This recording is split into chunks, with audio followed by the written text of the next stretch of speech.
Okay, we're recording. Okay. So we are going to wrap up book one, and let me get everybody caught up to where we were. So the conversation between Socrates and Thrasymachus ended with Socrates successfully, I would say, refuting Thrasymachus's claim that justice is simply essentially a system of obedience to the stronger. So Thrasymachus's argument regarding his definition of justice has mostly to do with sort of an interaction between a ruling class and a citizenry, which has to be obedient to that class. And Socrates takes that argument down by drawing the analogy between arts and crafts of different domains of action, and the fact that when a ruler is truly being a ruler, they're holding the interests of the weaker or those in his charge and her charge as the priority and not their self-interest. Right. So that was the main way that Socrates essentially dismantled that argument. Now, Thrasymachus here does something interesting when you read the dialogue, and something I find sort of funny but also frustrating is Thrasymachus starts peppering Socrates with these ad hominem attacks. But in the midst of that, Thrasymachus counters. He accedes to Socrates, but he counters. He says, okay, well, you may be right when it comes to the definition, his definition of justice not really working well within the context of governance and ruling and rulemaking. But he still believes, so Thrasymachus makes his claims, he still believes that it is better to live as an unjust person than a just person. So Thrasymachus counters Socrates by saying that as an individual, injustice or to behave unjustly actually will grant you power, privilege, prestige, and that is precisely what makes, in his opinion, injustice something that is closer to virtue than justice. So Thrasymachus, in a way, is sort of saying that if you're unjust, and if you're unjust effectively, you will get what he considers to be the indicators of a successful life. And so for that reason, he believes it's better to be unjust, because the just person will never come out on top when they measure themselves against the others. And so Socrates actually picks up on this point and then counters this argument, right? Yeah. And so he doesn't just say it outright. Thrasymachus doesn't outright say it that justice is a vice and injustice is a virtue, but he kind of hints at that. Socrates actually gets very surprised when he hears this take that the unjust man would lead a better life than the just man, and so he says, you know what? I'm going to ask you again. What is justice in your mind? And Thrasymachus, Thrasymachus is his answers are very conventional. When he says justice and injustice, he's not looking at it from the Socratic perspective, because he lacks, at least based on this conversation, lacks the wisdom to know the difference. So he says justice is just folks being naive. If you're going to walk into a negotiation and try to be just, you're just being naive, because you're going to be taken advantage of, and the unjust person is going to come up on top. And what he says injustice is basically prudent action. Like that's what it comes from practical wisdom. Like, you've lived your life, and so you know that being just will get you nowhere, and that's why being unjust gives you a one-up. And if you look around you, life current in this today's world is like that. The ones who are just from a conventional perspective don't end up as maybe as wealthy or as powerful as some folks who are unjust. But what the conversation goes on to do is to break that down. So the first argument then is from Thrasymachus is that if you are wise and you are good, you would be conventionally wise, conventionally good, you will be unjust. And if you are, unwise and evil, then in that case, you would be just. And this is completely 180 degrees from the Socratic philosophy.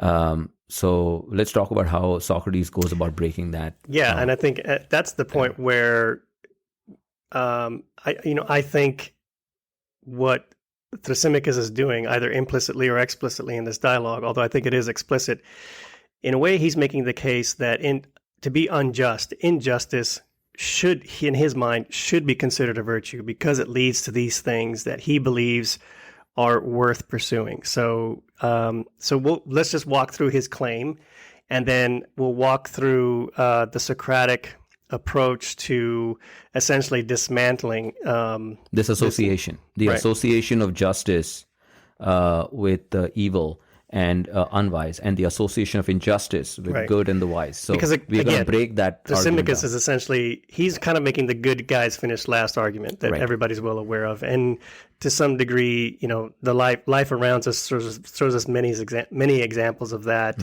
But it depends on what race you're looking at, whether you finish last or not. And so there's definitely a price to pay when you embark on certainly like unethical activities that may lead in the short run to prestige and power status. But let's walk through the argument, because when you read this dialogue, Socrates moves very quickly through his logical chain. So he interarticulates different questions to Thrasymachus and is able to essentially reveal sort of the flaw behind his position. So we'll start with Thrasymachus' position, which is this. So he says that it is better to be unjust, and we're summarizing here, because it bestows power, privilege, and profit. Thus, given these benefits, it is more valuable or more of a virtue than justice, which he says is really just fear of injustice. So this noble, what he calls his noble naivete, is really just people being afraid of being victims of injustice. And so he says that the life of the unjust person is better than the just one because of the power, privilege, and profit it bestows if you can live effectively and unjustly. Effectively, unjustly. Okay. And so here Socrates responds with some incredulity. He sort of can't believe what he hears Thrasymachus is saying, which is he's sort of almost putting injustice in the columns of virtue, which are the things that lead supposedly to the well-lived life, a good life. So he questions Thrasymachus and asks him, well, do the unjust aim to do better than others that are unjust? Thrasymachus responds, yes, of course, right? It's a very self-interested, competitive sort of approach. So then Socrates says, well, then do the just aim to do any better than others who are just? And Thrasymachus admits there, no. So Socrates responds, do the good and wise aim to do any better than those who are unjust? And Thrasymachus says, yes, but again, he says they fail. Again, he's sort of kind of got this negative, good guys finish last mentality in this response. And then Socrates counters, well, do the good and wise aim to do any better than those who are good and wise? Well, think about that. They wouldn't. I mean, if you're intrinsically good and wise, if you came upon somebody with similar aims, then there would be no need to supersede if the aims are mutual. So the answer is no. And so then Socrates replies, so the good and wise person does not seek to surpass those like them who are good and wise, but rather align with them. And Thrasymachus admits that that is correct. Socrates then says, so a feature of goodness and wisdom is to surpass its opposite, which you could quickly summarize as evil and ignorance, and to align with its like, which is goodness and wisdom. And Thrasymachus again concedes, yes. Socrates then repeats, and justice seeks to surpass its opposite, which is injustice, and to align with its like, justice. You can see why we write this thread out, because it's easy to get lost, but if you follow along. So Thrasymachus again concedes on this point too. So Socrates summarizes, so then injustice is more like evil and ignorance in that it seeks to surpass its opposite, the just, as well as its like, the unjust. And Thrasymachus here exceeds the fact that now what's happened is that injustice has been rightly embedded within the column of things that are similar to evil and ignorance, and not things that are considered virtual or things that are good for the soul. Correct. Right? Yeah. So that's very convoluted. Good job going through that. And you almost need to sort of write notes when you read this dialogue to follow it, because what I found frustrating about following this logic thread that Socrates lays out real nicely is that Thrasymachus he's answering questions, but he's also sort of throwing in the odd ad hominem attack and saying things like, "Well, it doesn't matter what I say, Socrates. You're just gonna say something that's gonna prove it wrong." And Socrates is like, "Well, really, give me a chance." That really hit a nerve with you, man. It's the third time you brought it up. Anyways, so the thing to note here essentially is that you could still, if you're Thrasymachus, kind of poke holes in this argument, because you can say that because if you have a poor understanding of what is wise and good, then you could still say that you don't believe the argument. So Socrates gives an example. He says, okay, what about a physician? Let's talk about a physician. Mm-hmm. If the physician is a good physician, would he want to surpass another good physician? The answer is no. I mean, one is not going to go over and above what is actually in the guidelines and what is known to be evidence-based medicine. There's no super evidence-based medicine, because whatever that is, you would achieve that. That would be the standard for everybody. And and the only context that would happen, like if you did try to outdo another physician, you're actually not in the practice of medicine at that point. You've looked at things in a totally different scale at this point. You're in a totally different domain of effort, right? Yeah. So that's what I was trying to come to. Right. So to the extent that you're being a physician, a good physician, you're would trying follow to the guidelines, would do what's recommended. Right. Right. You're trying to live what makes a physician, meaning the virtue of physicianhood. But you'd be better than a bad physician. A bad physician, you would surpass a bad physician, but you'd be equal to another good physician. Or somebody that wasn't a physician. You'd be better than somebody who's a bad physician, trying to do better than somebody who's not a physician, but you'll do the same as somebody who is a physician. So a good physician is somebody who is a wise physician. Now, if you look at a bad physician would want to do, if he is ignorant, otherwise unwise, would want to do better than another unwise physician, but would also like to do better than a good physician. Mm-hmm. Because what is this doing better or doing good? If you just look at the art of medicine, it's about healing, right? But there are within physicians, you could look at other things, the power, the prestige, things like that, which have nothing to do with the art of practicing medicine. And in order for an unwise physician, it will try to pursue those things. Like, I want to be more popular than this other physician. I want to have more money than this other physician. And the search for status and power and things like that are unwise. The wise thing to do there is to not worry about those things and to actually provide the best care that you can for your patient, what's considered good care. And if you're doing that, you don't care about these other things. And so in that case, wisdom, goodness is aligned with somebody who is doing what he's supposed to do and doing more or better than somebody who's not doing what they're supposed to do. And using the same analogy, he says a just person, like you said, aligns with other just people and does better than someone who's unjust. And because the same alignment exists with wisdom and goodness, that's why justice, wisdom, and goodness are aligned, and injustice, evil, and being unwise are aligned. So let me push back on this example that you just gave to see if we can see if you and I can take down Thrasymachus. Because Thrasymachus, I can imagine him saying, or even a listener saying, what's wrong with a physician wanting to be well regarded, have very good online reviews, and to be highly productive and highly regarded, and climb the ladders of administrative power within their institution. What's the problem with that? Mm-hmm. How does that prevent somebody from being a good physician? Sure. So Yes, so that's a great point. It's not about the fact that if you do climb the academic ladder or you do receive a claim, that doesn't necessarily make you an unjust person or an evil person.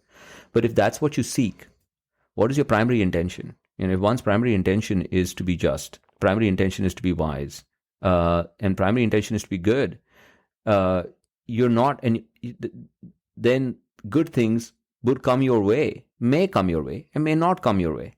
But that doesn't necessarily stray you from the path of actually doing the right thing. And that's Socrates' argument. But here's and this brings us, this is a great question, because this brings us to the second part of this argument. Socrates says it's not enough that I just showed you that justice is aligned with the wise and the good. The claim that a just person does not lead a happy life, and as a matter of fact, an unjust person is the one who leads a happy life, that argument I want to address as well. And he goes into the second argument about why justice is aligned with happiness, a happy life, eudaimonia, without using that term, and injustice leads to an unhappy life.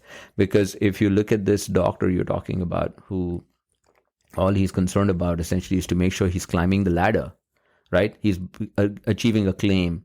There is no end to that.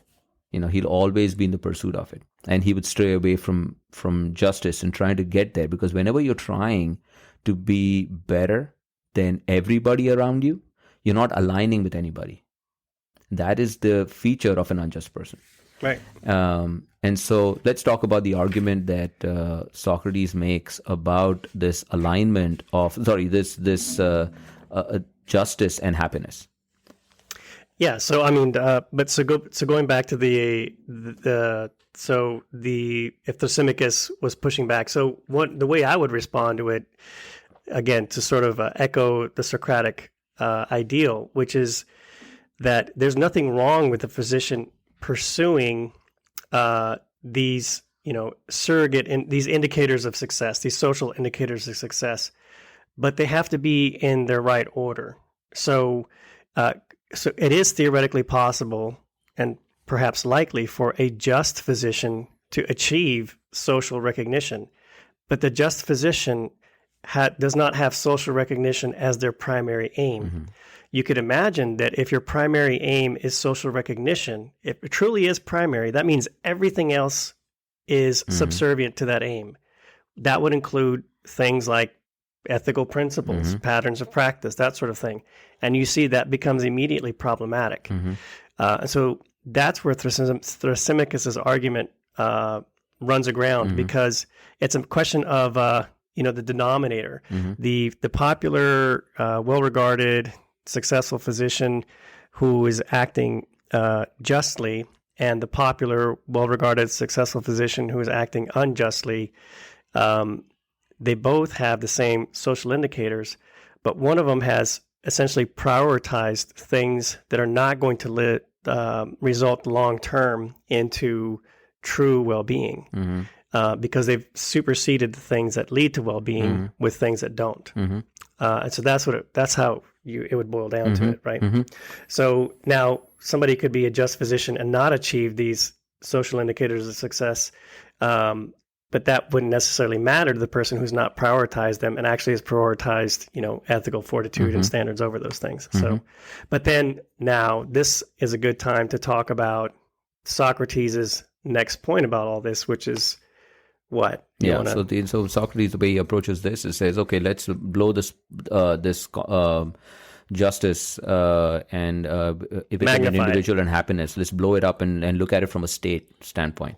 So he asks Thrasymachus, so if you have a state that's just and a state that's unjust, completely, totally unjust state, as opposed to a totally just state, which would be more powerful? Thrasymachus says that's easy. It's the unjust state, because the unjust state is going to usurp power and from other states. It's going to go in there, conquer and destroy and take over all the the natural resources and so on and so forth, and enslave the population. So it's obviously the unjust state is going to be better. Well, he says, okay, we are talking about a totally unjust state, right? And Thrasymachus says, yes. So this is within a totally unjust state. The folks who are running it, are they going to be totally unjust as well? He's like, yeah.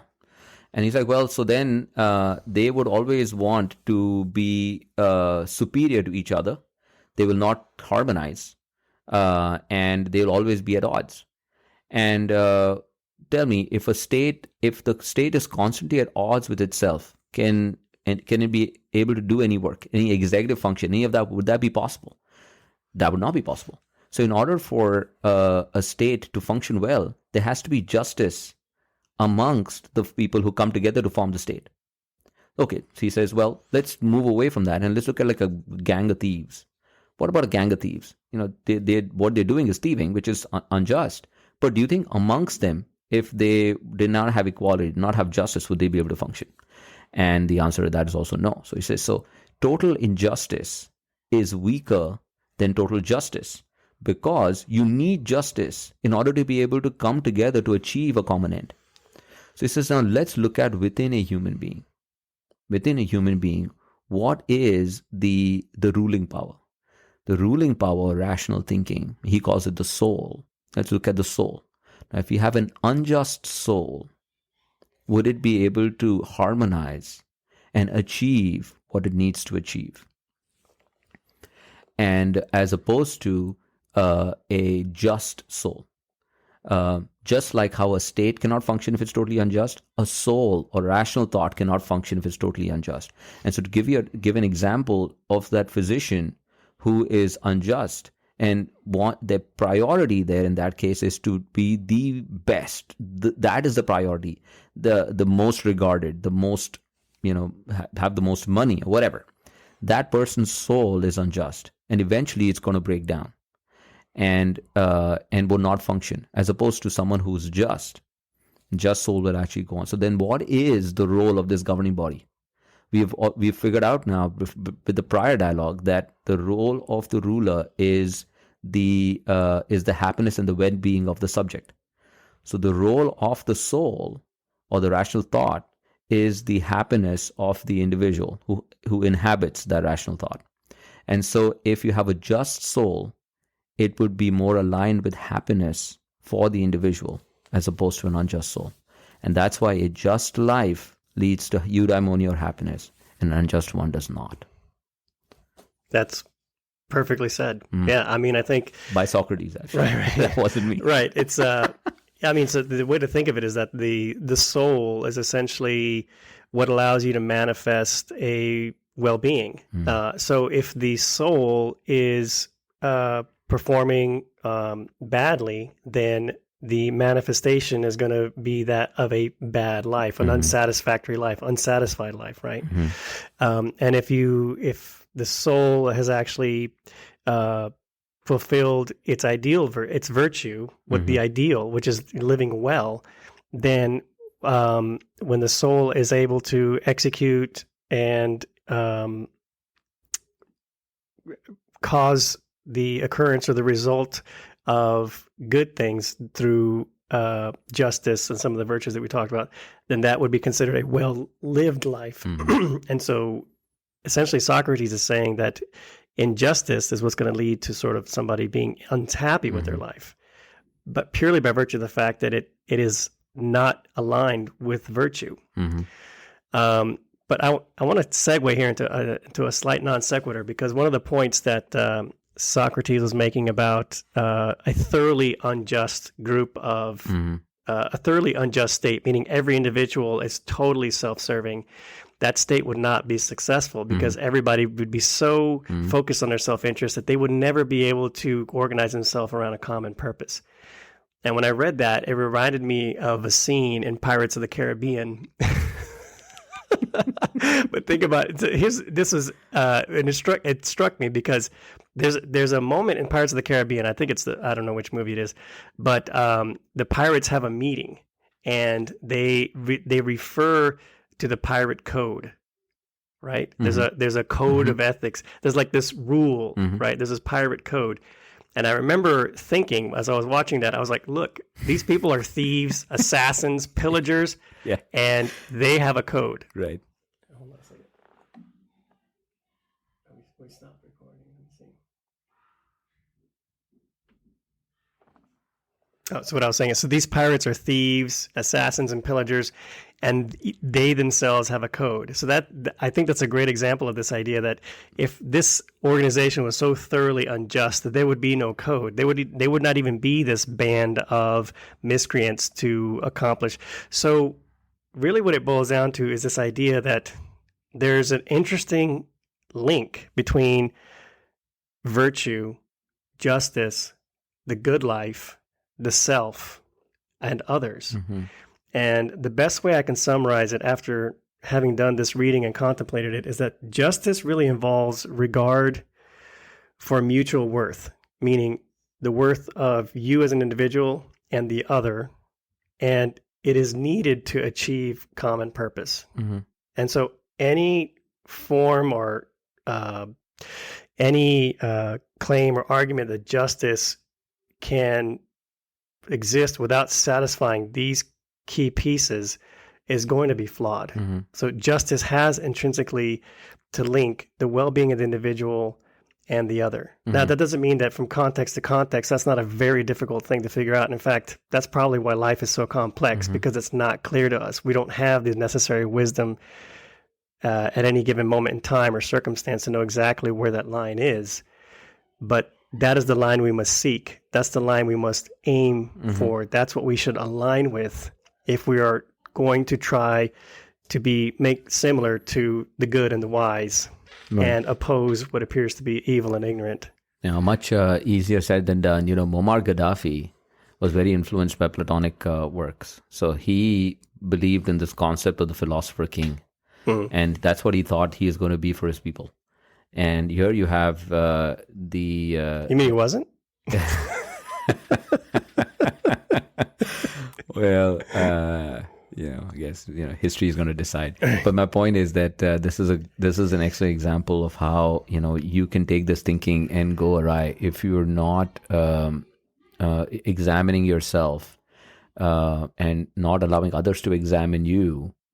Socrates kept himself open to criticism. You could call him whatever you wanted. Sure. And Thrasymachus does so. And if you don't do that, and if you end up as a dictator, you may start with good intentions, but eventually you get corrupted.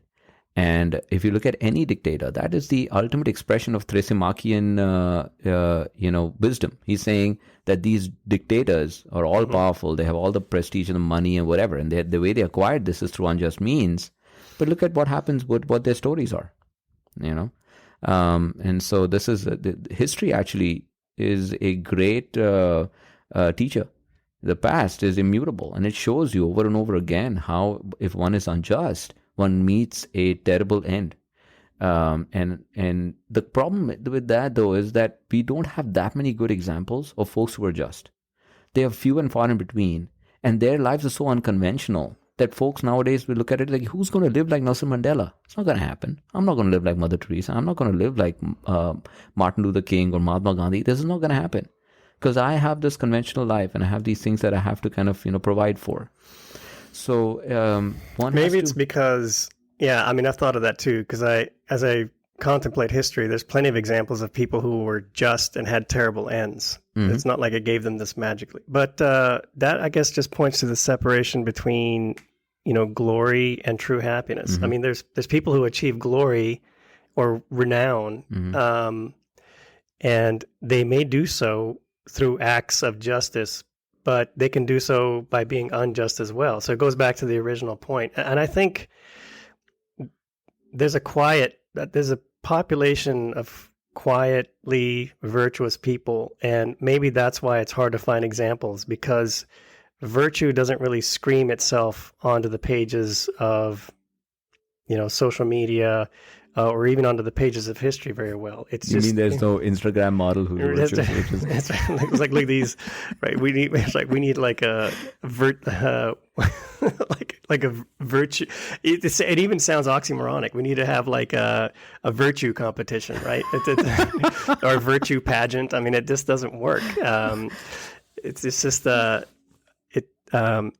there's an intrinsic conflict there, and so maybe that's why it's hard to find examples. But the rationale, though, I mean, I think the soundness of the logical chain behind virtue, I think is compelling enough, even without some sort of historical representative of these ideas, because it's clear to me that, to do otherwise sort of leads down this path toward unexamined and ignorant action.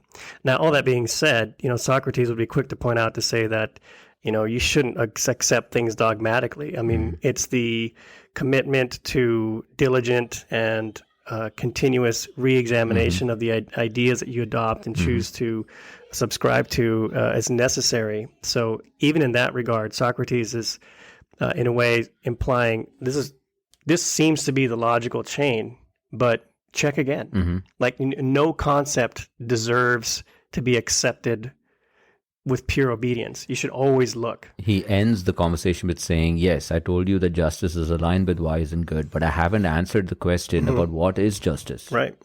And he will try to attempt to do that in the upcoming books. Right. So chapters. We'll get into book 2 next. Yes. So we'll end it there. Yeah. All right.